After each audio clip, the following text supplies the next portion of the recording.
Welcome back to Dispatches. We're all familiar with the Los Angeles River, that polluted concrete waterway that flows through the valley. Well, right now there's a group of stand-up paddleboarders and park workers that are trying to take that river and restore it to its once pristine natural state.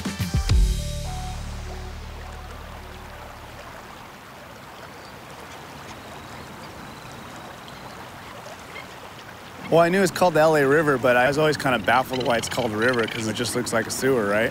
Crazy graffiti and all this trash.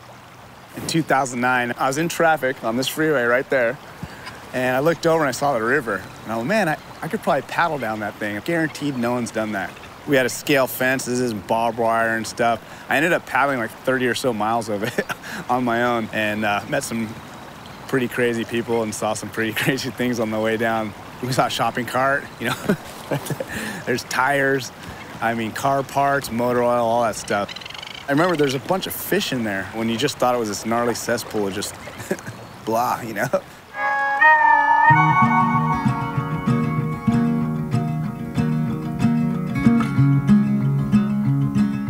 We had a beautiful river, wild river in Los Angeles. In 1930, we had a massive flood that killed a lot of people. And to protect the population, the Army Corps of Engineers came in with their principle of engineering and safety, which was to keep water and people apart. They lined the entire river with concrete. Removing the water from the people created this massive need to import water. The problem now, the water doesn't soak in at all when it rains. And when we have a big rain, it's like this nuclear explosion of water from the top of the mountains down to the ocean. It happens all really fast, and then all that water's gone. That water represents about half the water we need, or 3.8 billion gallons per every inch of rain that falls in LA runs off that could be captured. If we were to start capturing it again with the trees and biomimicking, that's the way to actually restore the river. The big picture is far beyond what people really think. You're like, oh, we want to pick up some trash and clean it up.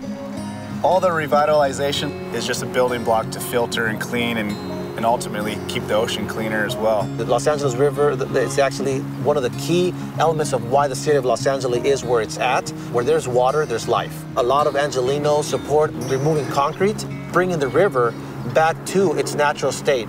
If we remove the concrete and we use good planning, good landscape architecture, good forestry principles, we can actually recreate and revitalize spaces so they feel very much wild. They are wild. We'll actually allow a lot more water to seep down into our water table, help us out during this drought time.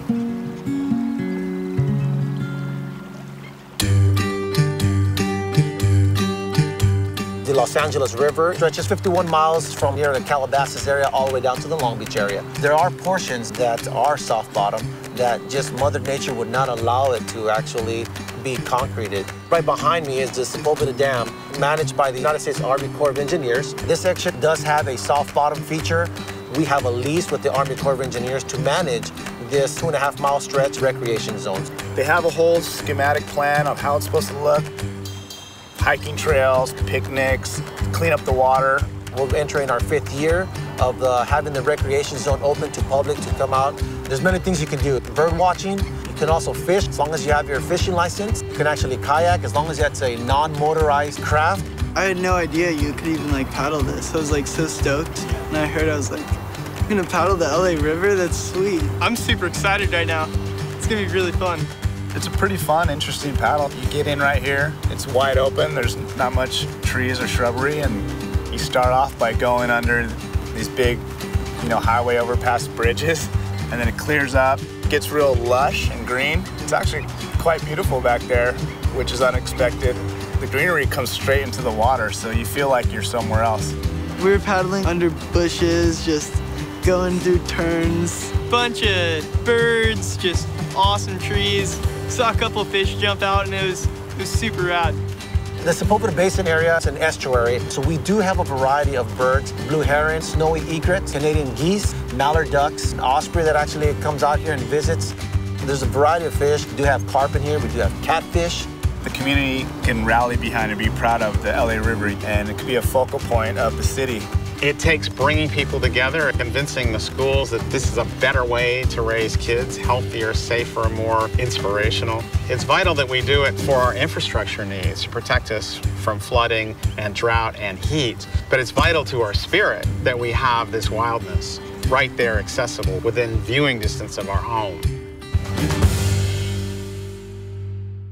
Don't go anywhere just yet. Next up, we're going to check in with Frank Sanders and learn about the highs and lows of his life and his relationship with the iconic Devil's Tower.